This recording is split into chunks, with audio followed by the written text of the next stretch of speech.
so this is the bow and corner calf raises. There are 2 variations of calf raises that we're going to do back to back. 15 minimum reps, upwards of 30 reps before you take a break.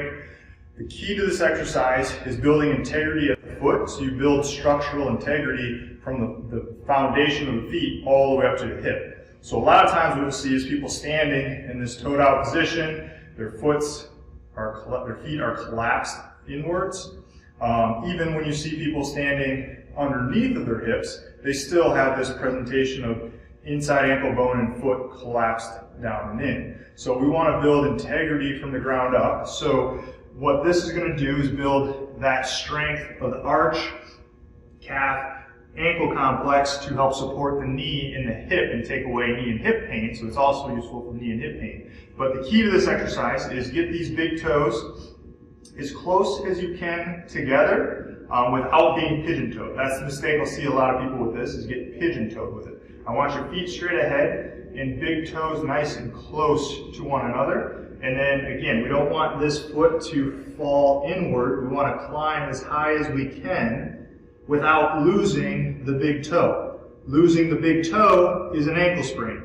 Keeping the big toe down is not an ankle sprain, and spreading these two apart from one another. Once you're here, then we want to be mindful of the back position. My butt is back, my chest is up proud, and my spine is long, nose over top of toes. From a side view, again, feet narrow, straight ahead, inside ankle bones high, butt long, nose over top of toes, spine long, and then from here, we're going to have something on the ground to support ourselves. This could be a yoga block, could be a bench, if you need something a little bit higher because you lack the mobility. Right here, I don't need to go all the way to the floor either if you have hyperflexibility. We're just about 12 inches up off the ground.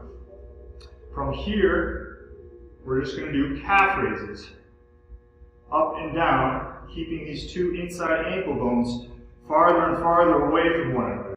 So from the front view, put this off to the side just so you can see it. Inside ankle bones high. This creates the bow, so this is the bow calf raise. And we're lifting up, and as we get higher, we still want these heels moving further and further away from one another. Okay? So this is the bow calf raise, 15 to 30 reps in a row. And then we're going to advance to the corner calf raise. The only difference is now we're going to also have a block between our knees. And as we lift higher with the heels, our knees are also going to, and our thigh bones are going to turn inward. You'll still want something to kind of grab a hold of and support yourself, but the rest of the exercise is still the same. Feet narrow, inside ankle bones apart, big toe stays down, equal pressure through all 5 toes. Put this between the knees, butt is long, nose over top of toes.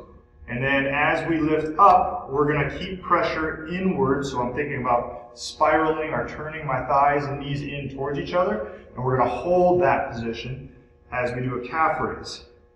This inward rotation of the thighs, you should notice that the heels are able to spin apart from one another even greater. So we're going to hold that position, keeping a nice long spine, and do the calf raises once again.